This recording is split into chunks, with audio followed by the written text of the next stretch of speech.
Hello, everyone. Welcome back to the Reinvention Growth Podcast. We're so glad you could find your way back to us.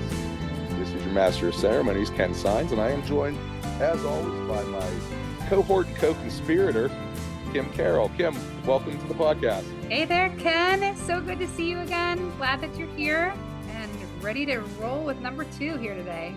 And I am glad to be here as well. Folks, we're all so glad that you could join us. Hopefully we can give you some ideas, some inspirations, and some personal stories to make your day a little bit brighter. And today we'll have our first guest. And so we're pretty excited about that. Kim, why don't you let the people at home know what they have waiting for them? Absolutely. We have with us today the wonderful Gail Carey, who is coming to us from Boston, Massachusetts. And I have a personal relationship with Gail. She and I used to be neighbors here in Pittsburgh. And her 3 daughters, who are incredible people that she has raised, have all been babysitters of mine and really fantastic human beings that I absolutely adore. And Gail has just created an incredible life for herself up in Boston. She has gone through a lot of adversity in her life and has risen and is now a manager of a band that is one of the best there in Boston. That is the Hot Mess Band. And so we're going to give her the opportunity to share her story and share what she's been through today. And just really excited to hear from her because she is just an outstanding individual. So Gail, manager of the Hot Mess and mother of wonderful babysitters. Welcome to our show. I really appreciate that intro. Thank you, Kim. Thanks, Absolutely. Ken. It's real nice to meet you. And we're so happy to have you here. I know right at the first line of your resume is, my daughters are great babysitters, right? Yeah, exactly. I write that on everything. Well, Kim has great kids. I don't think it was that hard for them.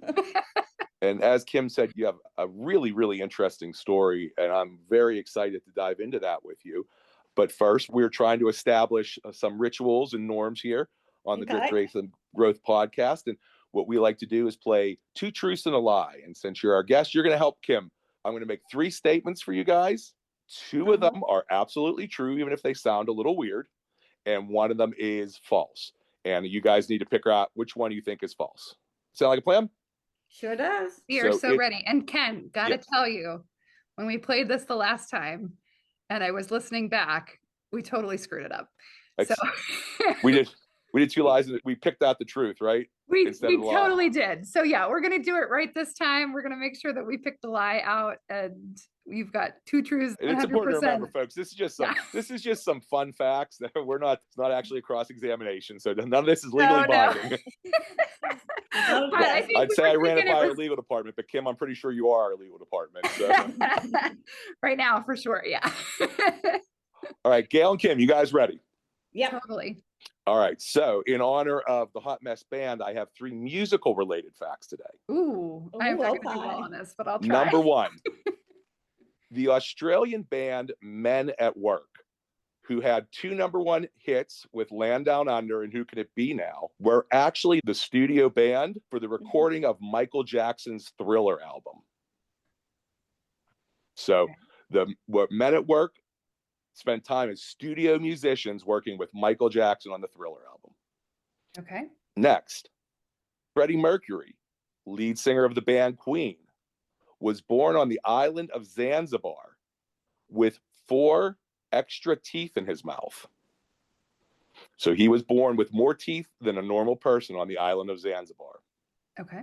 And finally, number 3, Van Halen had a rider in their contract that stated there must be a bowl of M&Ms in their dressing room with all of the brown M&Ms removed. They did this to see if the venue had read the entire contract.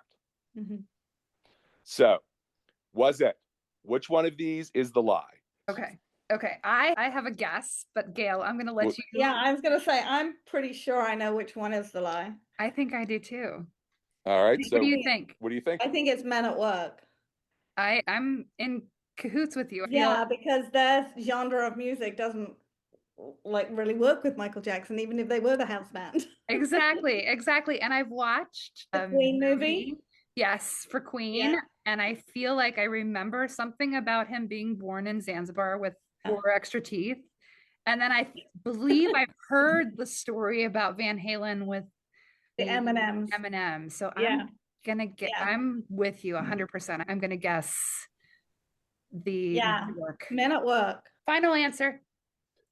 So Van Halen did have that rider in their contract. They stipulated a bowl of M&Ms, all the browns removed, and it was on the final page of the rider to make sure that the venue had read through the entire thing. So Gail, if the Hot Mess Band wants to start, no yellow Skittles. We have that in our rider anyway.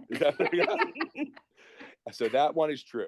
And Freddie Mercury was in fact born on the island of Zanzibar. That's not really that hard to believe, but with room for 4 extra teeth in his mouth. That's why he has such a prominent overbite. Yeah. And some people like to say that's why he has such an incredible vocal range. Yeah. But we have no science that backs that up.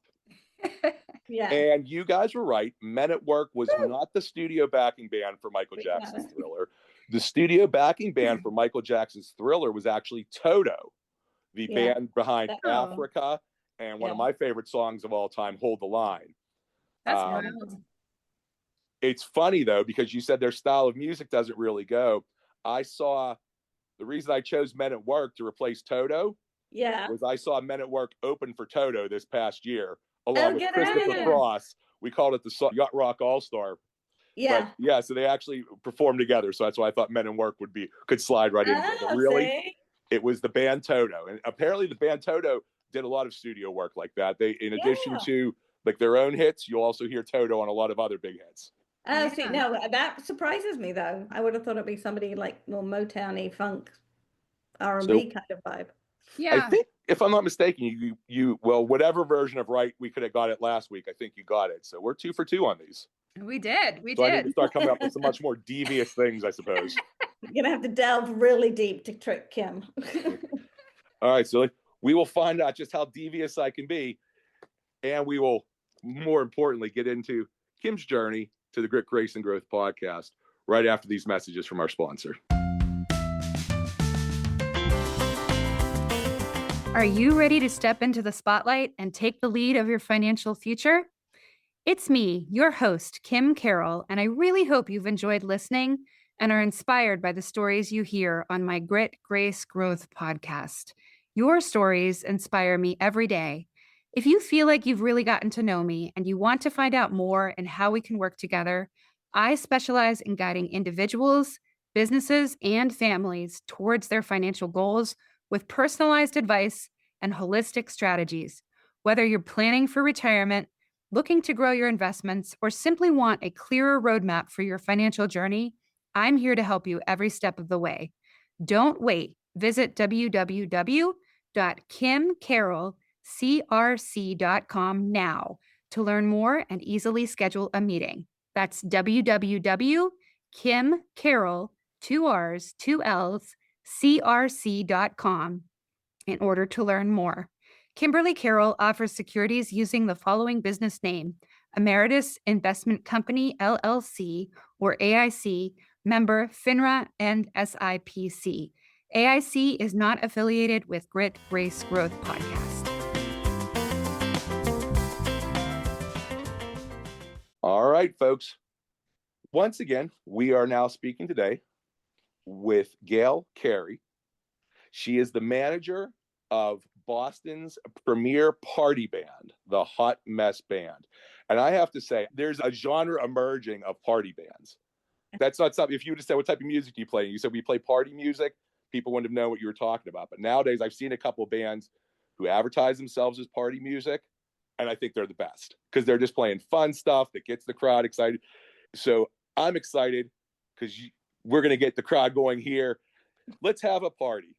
You're like, let's get this party started, right? That's right. Yes. And so let's get this party started with a very, very simple question. You can take it in whichever direction you want. Mm-hmm. Tell us about the journey that brought you here today. To actually being the manager of Hot Mess. To talking with us. What is your story? To talking with you is my friendship with Kim. She has a son who's actually at Berklee School of Music, and she'll come up and visit him sometimes, and we'll sit and shoot the breeze whenever she's here. She had some great ideas, and I know her path has changed very much in the past few years, and so has mine. We have a lot of things in common. I came to this country in 93, so I've been here a very long time. And I wasn't allowed to work for the first 7 years I was here. Previous to coming here, I worked in magazine publishing. So I just decided I was going to have my kids. I had my kids. I had a friend who owned a music company in Boston. So when we first came here, we lived in Boston, and then we moved with my ex-husband's job to Pittsburgh. And we lived 15 years in Pittsburgh, an amazing place to bring our kids up. And when my husband and I split up, I had this little part-time job booking bands through an agency up here in Boston. And really, to earn money, I had to come up to Boston. So I came up to Boston. I think the first year I was here, I earned maybe $9,000 to keep me going. Wow. Yeah, I know. One of the other reasons, besides the business was here, is my youngest daughter was going to UMass. So living here in Boston meant that she would get in-state tuition. I was, kind of balancing everything, juggling everything, not being allowed to work. This friend of mine started her own music agency, and she said, when you are allowed to work, I'm sending you a computer. And literally that's what she did. I had no background in music. I enjoy people. I think that's, kind of why I've been successful at it. And then I worked for the agency for about 10 years, and there was a particular band there, Hot Mess, who they were a bar band. They were amazing musicians, and they had Jason, who is now my business partner.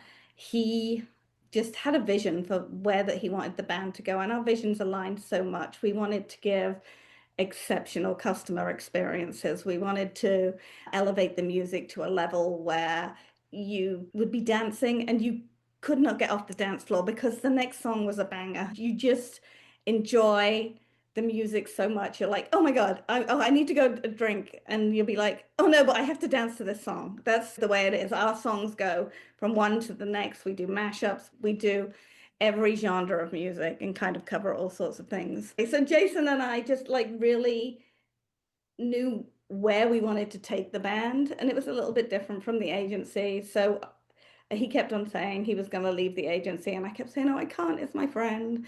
And after 5 years, he said, I just have to leave. I just need to do something on my own because I want to be able to do videos like I want to do them and things like that. And I was like, okay, I really don't feel like I can leave. And it would be like 85% of my income would be gone. Wow. And when I spoke to my friend who owned the agency, I said, look, if Hot Mess leave, that's 85% of my income gone. And this is a pivotal moment for me. And she said, you'll just have to find something else. And that stuck so hard with me that I was like, okay, I need to find something else. I'd worked for probably over 10 years for her. And Jason was like, well, if you need to find something else, you can come and work for us and work with me and we'll do a partnership. And I said, I don't think I can do it. I can't leave somebody in the lurch and just go. So I actually started working for another great person. It was just before COVID. When COVID hit, I had a friend who ran an events company called Contagious Events. And because of the name, during COVID, he was such a smart cookie. He started doing micro weddings, and the news would call, and people would ask him for interviews because of the name of his company. And it kind of took off, and he's a luxury wedding planner.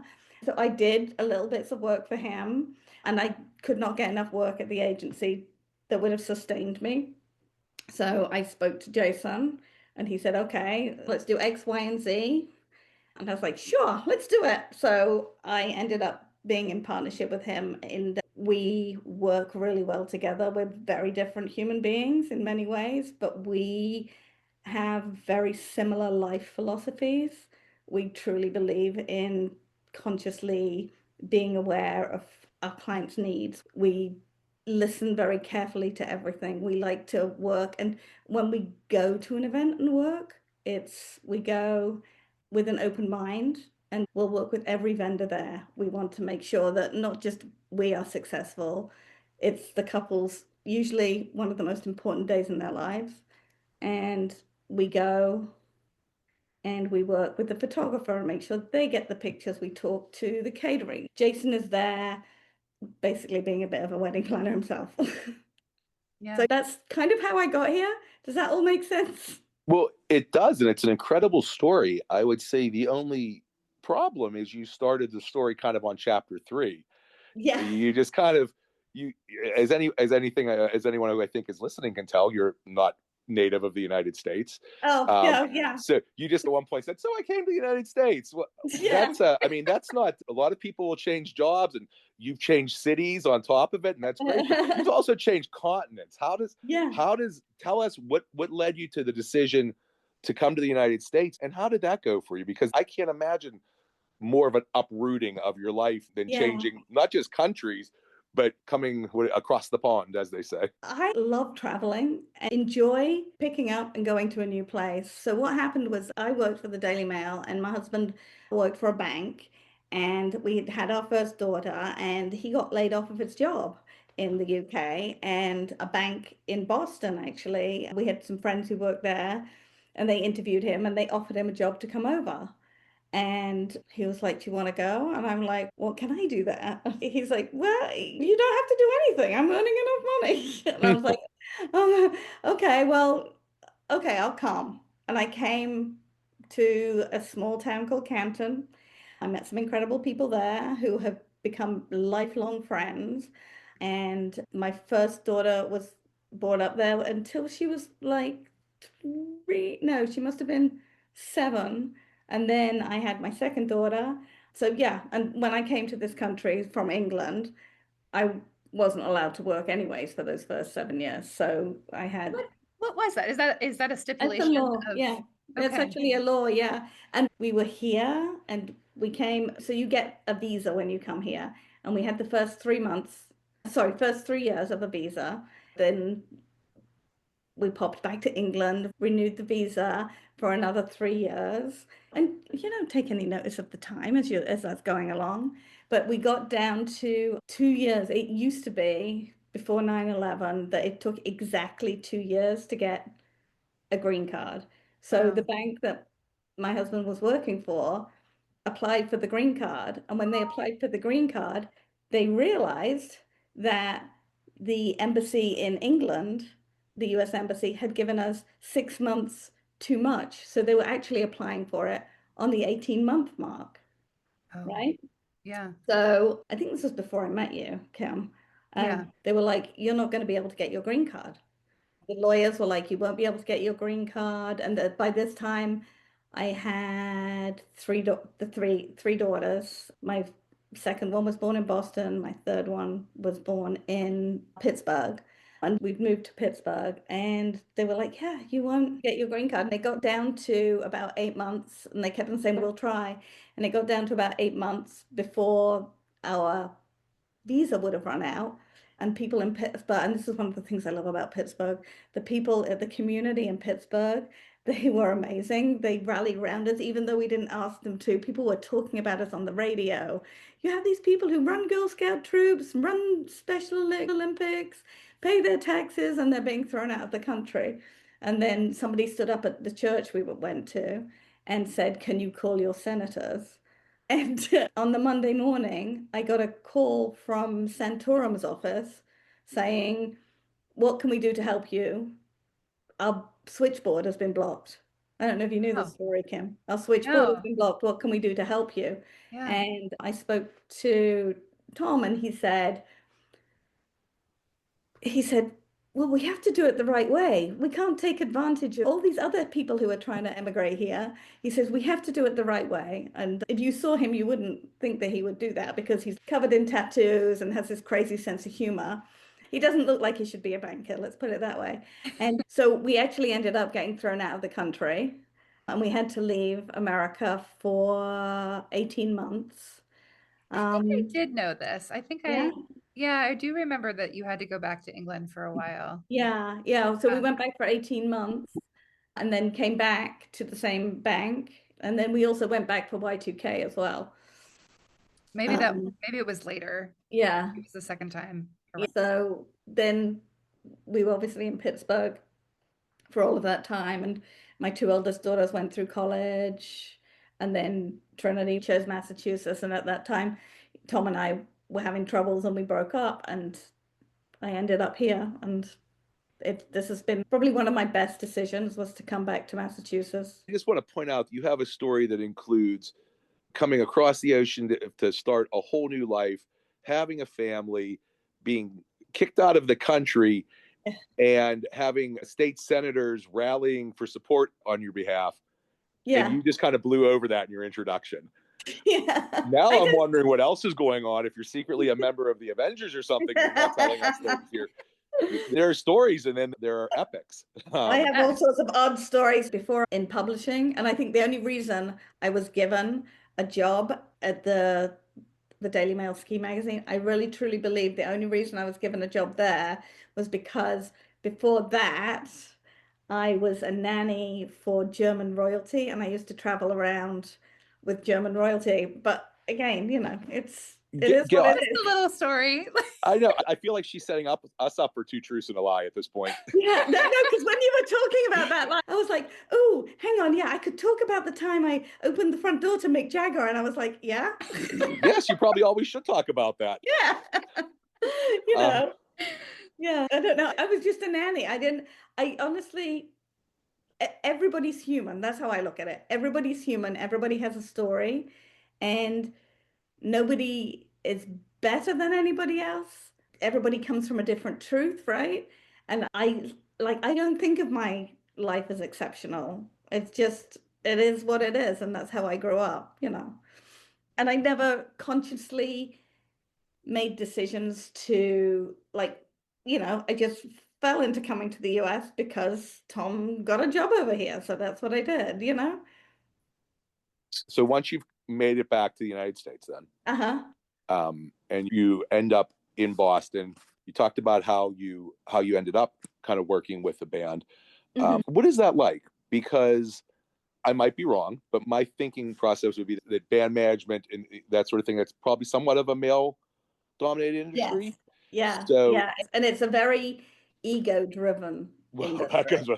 that's going to be, right? I would imagine in music, that's going to be the case regardless of gender. Yeah. So, Yeah. but how do you deal with that? How does that? Obviously, you're not a shrinking violet who can't handle themselves, but it's got to be tough. What are some of the challenges you face just being with Hot Mess?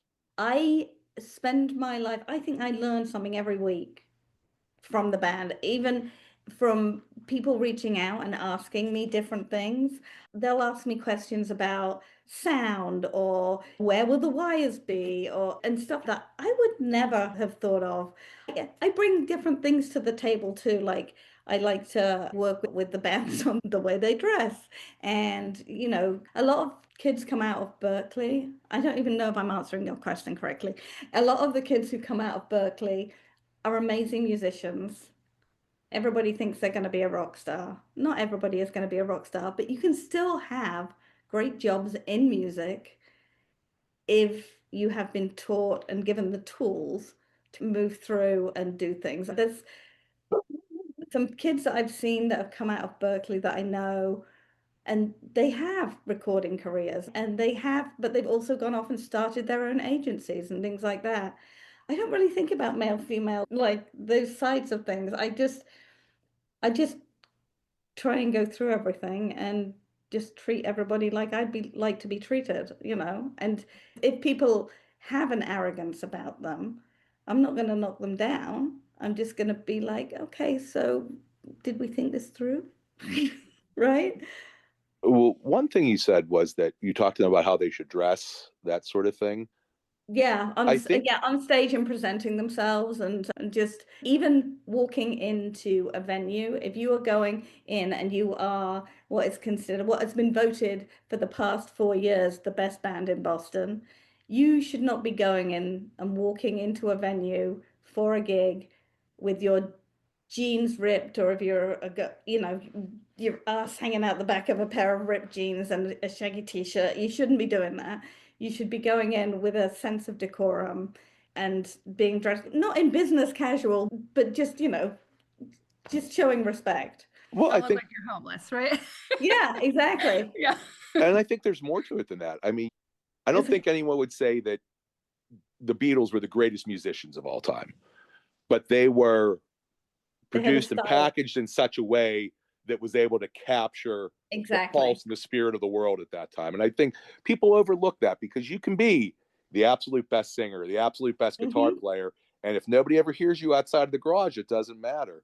Yeah. So you being able to give that to the band, I think, is huge. How do you, and is that just something you just grew Yeah. into, or do you help with We other aspects? I just grew into it. Jason and I work on lots of different things. He is always impeccably dressed. He buys all of the outfits for the band.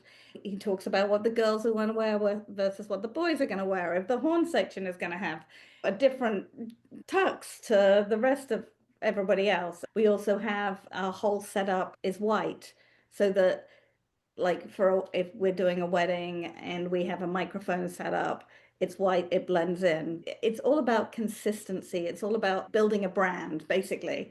That's what I did with Jason. Jason had a very, very clear vision and of what he wanted to do. And we worked closely together. He has a lot of super creative ideas, and I was there to support him. And then I deal with a totally different side of the business to him. Like he's there, he's the personality. Whenever we go to awards and or out to dinner with like business, like people in the business, it's always everybody gravitates towards him. And I always say I'm the sidekick. Or I'll go to an event without him and everybody's like, where's Jason? But I give him the support in the background that helps him to succeed in what he does in the foreground, right? I'm making all the calls, I'm talking to the magazines, I'm working on a marketing plan. I just many, many, many things. I've just kind of grab them each day, and Jason will be like, oh, I'd like to do this. I'll be like, okay, I'll work out how we can get that done. We had an amazing couple that we did their wedding, and they took us to Iceland for their wedding. Wow. And That's that was, yeah, but Jason was like, can we do that? And I'm like, sure, we can do it. And I worked out how to do all the logistics, the hotels, the flying, the parking at the airport, the transport on the other side. And it was a challenge, but it was super fun. And it was a great experience for everybody. yeah. That's Yeah. cool. Yeah. So I want to read something that Jason wrote, and I think he added this into what just some questions that we had for you prior to meeting today. And I want to read this and just see how you feel about this, because I get a sense, that you're very humble about the accomplishments that you have in your life. You've lived a Yeah. remarkable life. And I know you've been through a lot as far as some downs. Yeah. I like to Um, look at the positive though. Yes, but he wrote, relentless execution and ownership. Gail has a rare, let's get it done mentality. No task is beneath her, and no initiative is outside of her scope. She leads with urgency, accountability, and grit, rolling up her sleeves whenever needed, all while maintaining a positive attitude and a sharp sense of humor. That level of ownership and consistency sets her apart. So I Yeah. just wanted to read that, and I wanted to know, like, how does that make you feel? Oh my God. He's too nice to me. I understand why he's saying that because that is how I work. I'm like, if you give me something to do or if you want something found that you don't think you can find, I'll find it for you. I'll make it happen. And if I can't, if something happens and there's a mistake, I'll own up to it because I think you have to own your mistakes to learn from them. He's very generous. He's very nice. That's good. As we're talking about music, one of my favorite lyrics from Billy Joel, it's the only thing you really own are your mistakes. Yeah, yeah, exactly. Let me Exactly. ask you this. So you're working in this, we've talked a lot about the hot mess. Who's your favorite band? What type of music do you like? I like everything. I love to dance. So I like any kind of dance music, anything from Earth, Wind and Fire to Chapel Roan. I like that. But I grew up listening to a lot more like the Smiths, the Ramones, the Clash. I love that sort of music too. That's what I have on in the background in the car. Yeah. And like I was saying before, I am definitely not meant to be in a band. My voice is so flat. But I'm quite happy to stand behind and chat to our sound engineer about, yeah, we need to do this, or look at the way she's standing. That's not working, right? Those I'm, who can do, and those who can't, get the band booked in the venues and get them yeah, there on time. exactly. Exactly. That's a very good way to put it. Yeah, yeah. So one last thing I'd have to ask you is, Mm. you've spent time in not only two continents, two countries, but two cities here in the United States. You've had a couple different jobs. You have this incredible story. I don't imagine this was a story that you thought you'd be telling when you were a little girl growing up, right? No, not at all. I don't think I If really thought that far. but if you go back and talk to her, what would you tell her about the road that's ahead of her? Trust the process. All right, that's really great. Trust the process, and what you put into the world, you get out, right? Like, be the person that you want to be and treat people the way that you want to be treated, right? But trust the process, definitely. Like, things happen for a reason. And sometimes it's tough things, but you learn from them and you move on and you're like, okay, that happened, but you know what? Something else is going to come along. Life I does think change, I right? think that's great because you're an absolute result of trust the process, it seems. Trust the process. Yeah, absolutely. Trust the process. Right, Kim? I agree with you 100%. Yeah. 100%. So, Gail, before we go, if people take away nothing else from this podcast about you, about Hot Mess, about anything at all, what is it you'd like people to take away from this? That I didn't make an idiot of myself.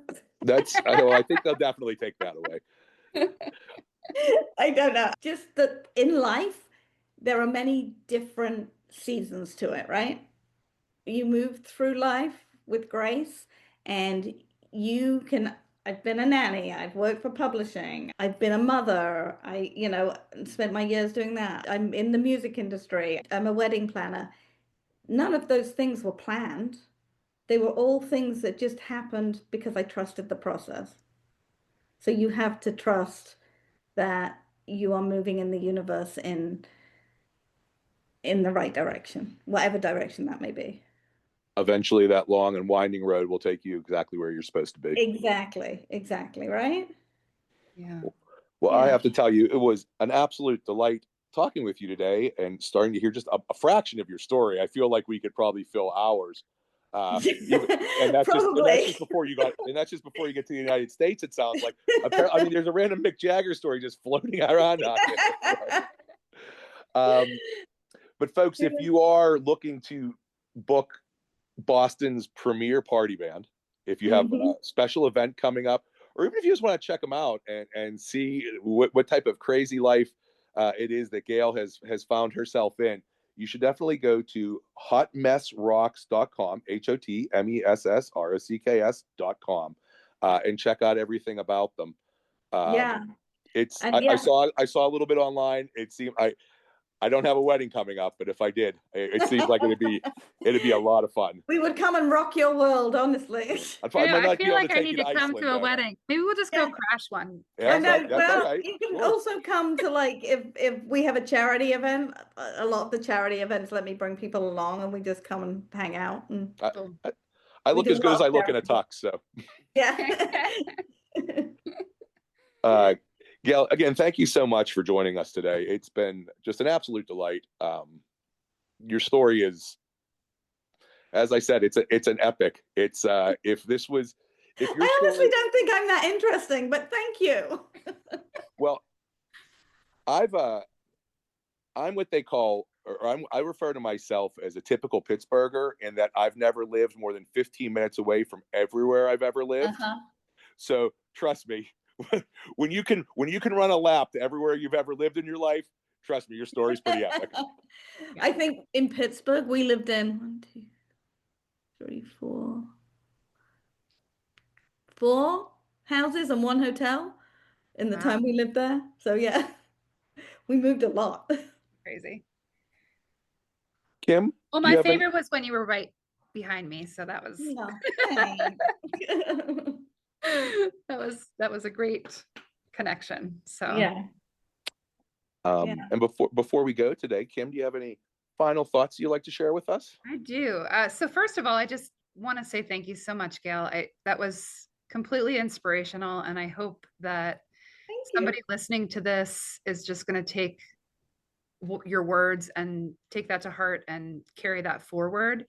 You know, who knows what they're going through, but just sharing what your journey has been is very inspiring. And I think the words that you said at the end there, as far as trusting the process, is just a great piece of advice to take forward.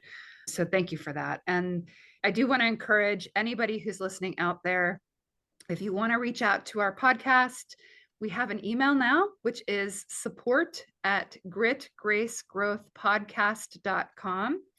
And want to encourage you to reach out to us. If these stories resonate with you, make sure that you're following us on all of the channels that we are out there on and promoting us to your friends and family. Let them know that we want them to listen to us as well. And I will leave you with our quote of the day, which is, "Success is not final. Failure is not fatal. It is the courage to continue that counts." And that is from Winston Churchill. So I'm going to turn it back to you, Mr. Ken, and we can wrap up our episode. Yeah, folks, again, just thank you so much. Once more time, that hotmessrocks.com if you're interested in the Hot Mess Band. And that is support@gritgracegrowthpodcast, all one word, .com if you're interested in connecting with us. We appreciate you so much taking time out of your day to join us here. Look forward to seeing you again the next time. For our wonderful guest, Gail Carey, thank you again so much for coming. For my co-host, Kim Carroll, I'm Ken Sines. We're not trying to change your world, just trying to make it a little bit better.